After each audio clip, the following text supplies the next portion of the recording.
Hi students, welcome to English Madhyam. तो आप सबको पता ही है कि हम लोग की एक सीरीज़ चल रही है एडुकेटिव पैटर्न बेस्ड एक्सरसाइजेस के ऊपर। तो चलिए फिर से स्टार्ट करते हैं। ये क्या है, हमारा क्लोज टेस्ट है। एक बार आप देख लो किसके ऊपर है। यहाँ थोड़ा सा लंबा है ये, इसलिए 2 स्लाइड में आया है। चलो समझ में आया, एक बार देख लो फिर स्टार्ट करते हैं। With global chronic dash now on a downward trend.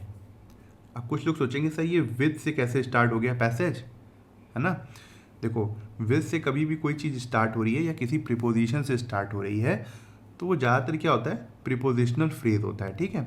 और ये prepositional phrase as a adjective phrase की तरह काम करता है।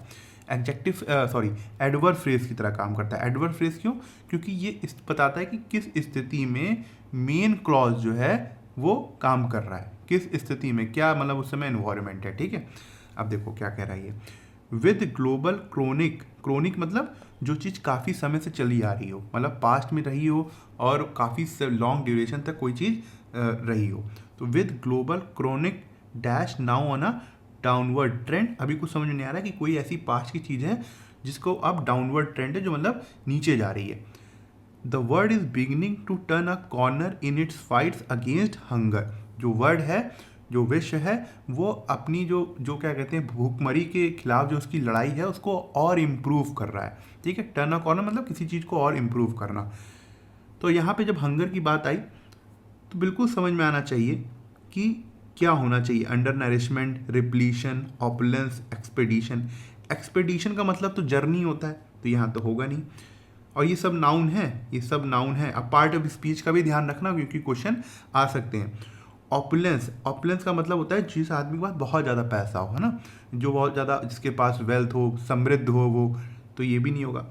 रिप्लीशन का मतलब होता है पूरी तरीके से भर जाना, और खासकर ये बात होती है फूड से, मतलब आप खाना खा के आपका जब एकदम पूरी तरह से आप तृप्त हो जाते हो, इसको बोलते हैं रिप्लीशन। अंडर नरिशमेंट का मतलब होता है कुपोषित, मतलब जिसको खाने की कमी हो, जिसको खाना ना मिल रहा हो और एक तरीके से भूखमरी हो, तो ये है with global chronic under nourishment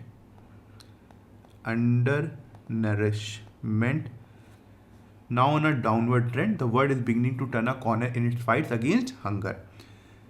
The United Nations newly released the State of Food Security and Nutrition in the World 2020 reports. कह रहा है कि ये यूनाइटेड नेशन द्वारा एक नई रिपोर्ट निकाली गई है जिसका नाम है the state of food security and nutrition in the world 2025। उस रिपोर्ट में क्या है, 673 मिलियन पीपल, जो कि है 8.2% ऑफ द वर्ल्ड्स पॉपुलेशन, मतलब 673 जो मिलियन पीपल लोग थे, वो वर्ल्ड पॉपुलेशन कितने थे, 8.2%। अंडर नरिश्ड इन 2024, वो कुपोषित थे, मतलब उनको खाने की बहुत ज़्यादा कमी थी 2024 में। अब देखो 2024 है, चल क्या रहा है, 2025 चल रहा है, ये पास्ट की बात है। क्या आना चाहिए, तो वॉज या वर में आएगा, आर और इज तो आएगा नहीं।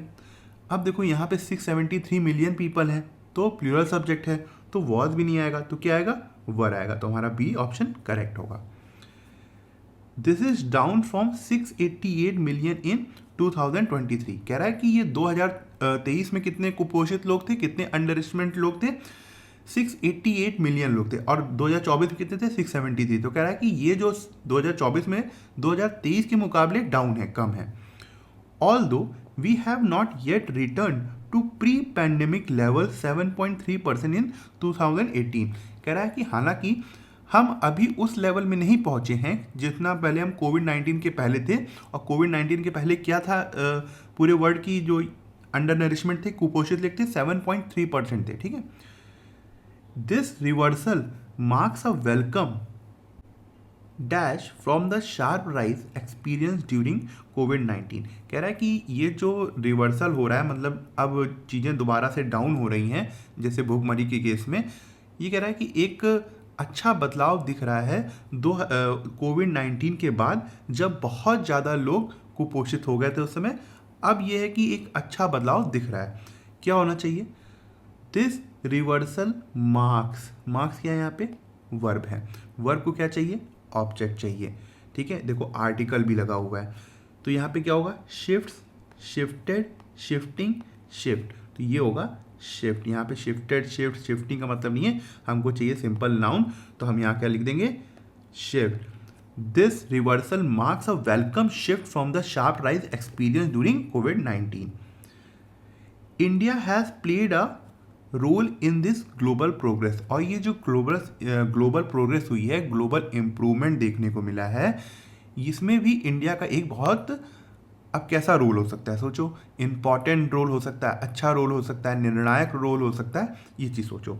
टेंटेटिव का मतलब क्या होता है, अनसर्टेन, देखते नहीं हो आती है टेंटेटिव डेट, जो चीज़ मतलब कंफर्म नहीं है, तो ये तो होगा नहीं। स्लॉथफुल का मतलब होता है आलसी, ये भी नहीं होगा। डिसाइसिव का मतलब होता है निर्णायक, ठीक है, तो ये हो सकता है। इनडोलेंट का मतलब होता है आलसी, ठीक है, इनडोलेंट का मतलब क्या होता है, आलसी, तो ये भी क्या होता है, एडजेक्टिव होता है। डिसाइसिव भी क्या होता है, डिसाइसिव भी क्या होता है, एडजेक्टिव होता है।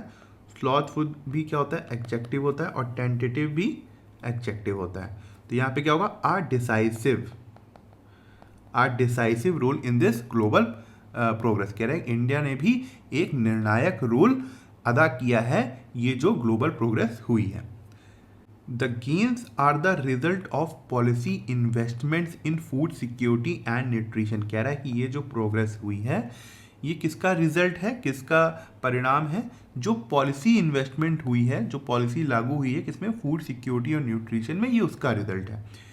इंक्रीजिंगली, अब देखो यहाँ पे कॉमा आया है और यहाँ पे कॉमा आया है, जब भी ऐसा हो तो याद रखना कि इससे पहले जो नाउन होगा, मेन नाउन, ठीक है, जो मेन नाउन है, जो नाउन होगा उसके बारे में वो बता रहा होगा, उसके बारे में बता रहा होगा, या तो फिर वो एडजेक्टिव फ्रेज होगा या फिर एडजेक्टिव क्लॉज होगा। यहाँ पे जो मेन नाउन है वो क्या है, द गेन है। इंक्रीजिंगली ये क्या है, एडवर्ब है। तो एडवर्ब किसके लिए आता है, या तो वर्ब के लिए आता है या तो एडजेक्टिव के लिए आता है। अब देख लेते हैं क्या है। इररेसोल्यूट क्या है, यहाँ पर एडजेक्टिव है। इसका क्या मतलब होता है कि जो चीज़ वीक हो या फिर अनसर्टेन हो, सर्टेन ना हो। ड्रिवन का मतलब क्या होता है, एक तो ये एडजेक्टिव है, पास्ट वर्ब भी हो सकती है ना, मगर यहाँ पे एज एडजेक्टिव हम इसको देखते हैं, और इसका मतलब होता है कि कोई चीज़ किससे प्रेरित है, मोटिवेटेड है। एम्बीवेलेंट भी एक तरीके से एडजेक्टिव होता है, और इसका मतलब होता है कि किसी के पास दो फीलिंग आ रही है, जो मतलब जो आदमी कंफ्यूज है। इसकम भी एडजेक्टिव होता है, और इसका मतलब होता है कि आपने एक तरीके से हार मान ली है, ठीक है, झुक गए हैं, तो इसको हम क्या लिख सकते हैं, टू गिव इन। अब क्या होना चाहिए सोचो, इंक्रीजिंगली यहाँ पे होगा ड्रिवन। क्यों, देखो ड्रिवन यहाँ पे एज एडजेक्टिव काम कर रहा है। Increasingly driven by digital technology, ये जो गेन है, ये जो हम लोगों ने प्रोसेस मतलब इम्प्रूवमेंट पाया है, ये किसकी वजह से है, ये तो डिजिटल टेक्नोलॉजी का जो यूज़ किया गया है, जो स्मार्टर गवर्नेंस का यूज़ किया गया है, स्मार्ट गवर्नेंस का, एंड इम्प्रूव्ड सर्विस डिलीवरी, और जो सर्विस डिलीवरी है उसकी जो वो इम्प्रूव्ड हुई है, उसकी वजह से हमको ये चीज़ देखने को मिली है, ठीक है। अभी 6 देखो, इसमें भी एरर ढूंढनी है हमको। The architect claim that his latest project was the most unique design ever created in the history of modern Indian architecture। कह रहा है कि इंडियन आर्किटेक्चर के इतिहास में आज तक जितनी भी क्या कहते हैं डिज़ाइन क्रिएट की गई हैं, तो आर्किटेक्ट क्लेम कर रहा है कि ये जो मैंने अभी अभी जो प्रोजेक्ट मैंने जो अभी अभी डिज़ाइन क्रिएट की है, ये सबसे ज़्यादा यूनिक है, ठीक है। And it immediately Drew international attention, और उसने तुरंत ही इंटरनेशनल अटेंशन मतलब उनकी अटेंशन को अपनी तरफ खींचा था, इतनी ज़्यादा यूनिक डिज़ाइन थी। क्या दिक्कत है यहाँ पर, अब देखो एक एडजेक्टिव का रूल आपने उन्होंने पढ़ा होगा, जो मैं आपको फिर से रिवाइज करा दे रहा हूँ, कि अगर आपको कहीं दिख जाए परफेक्ट, ठीक है, या फिर आइडियल, या फुल, यूनिक, ठीक है, पढ़ा है ना ये, कंप्लीट, इनफिनाइट, और कह सकते हैं स्क्वायर, राउंड, और क्या कर सकते हैं, यूनिवर्सल, इन सब के साथ और भी हैं, किताबों में दिया होगा, मैंने भी अपने ग्रामर कोर्स कराया, उसमें काफ़ी बड़ी लिस्ट है वो। तो इसमें क्या करना है आपको, कंपैरेटिव और क्या कहते हैं सुपरलेटिव कभी भी उसके आगे यूज़ नहीं करना है, एडजेक्टिव यूज़ नहीं करना है। क्यों? क्योंकि ये खुद में एकदम यूनिक है, इनका खुद में ये कंप्लीट मीनिंग दे रहा है। अब इनको और ज़्यादा कंप्लीट करने की कोशिश मत करो। तो यहाँ पे जो द मोस्ट लगाया ना, इसको हटा दो, तो हमारा पी आंसर होगा। द मोस्ट हटाओ, यहाँ पे लगाओ was a unique design ever created. ठीक है, तो बी हमारा करेक्ट आंसर होगा। अब इसमें ईडियम का मीनिंग बताना है। Cast one's bread upon the waters, पढ़ा है? क्या होता है? टू डाइल्यूट वंस इंटेंशन, मतलब अपने इरादों को कमज़ोर करना नहीं। To do good without seeking award, दूसरों के लिए अच्छा करना बिना किसी रिवॉर्ड के, बिना किसी मतलब एक तरीके से बिना कोई एक्सपेक्टेशन किए हुए कि दूसरे भी आपको करेंगे, बस मगर आपको बस अच्छा करते जाना है। हो सकता है ये। To while away one's time in unfruitful activity, कह रहा है कि एक अपना समय जो है ऐसी एक्टिविटीज़ में ख़राब करना जिसका कोई मतलब ना हो। ठीक है। To misdirect one's efforts in life, अपनी एनर्जी को एक खराब जगह लगाना, अपनी एनर्जी को ख़राब करना।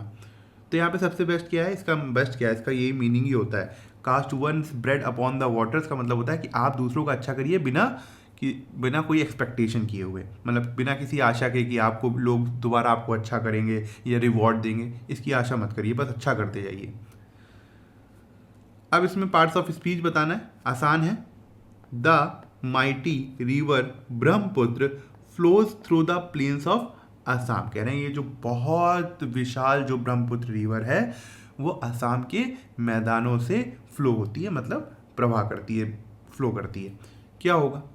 ब्रह्मपुत्र क्या है भाई साहब? नाउन है। तो माइटी क्या होना चाहिए? बहुत विशाल। क्या होना चाहिए? एडवर्ब तो है नहीं, नाउन तो है नहीं, प्रोनाउन तो है नहीं, एडजेक्टिव है, तो ये एडजेक्टिव होगा। ठीक है, चलो अभी 9th वाला करो। ये क्या है? डायरेक्ट स्पीच दी हुई है, इनडायरेक्ट में चेंज करना है। ठीक है। She said I am a girl I can not stay here at night, उसने कहा था, अब वो उसका जो क्या कहते हैं कोट अनकोट है, उसके जो शब्द है कि मैं एक लड़की हूँ और मैं यहाँ पे रात में नहीं रुक सकती। She said, reported verb past की है, तो जो अब रिपोर्टेड स्पीच होगी उसको भी पास्ट में चेंज करना होगा।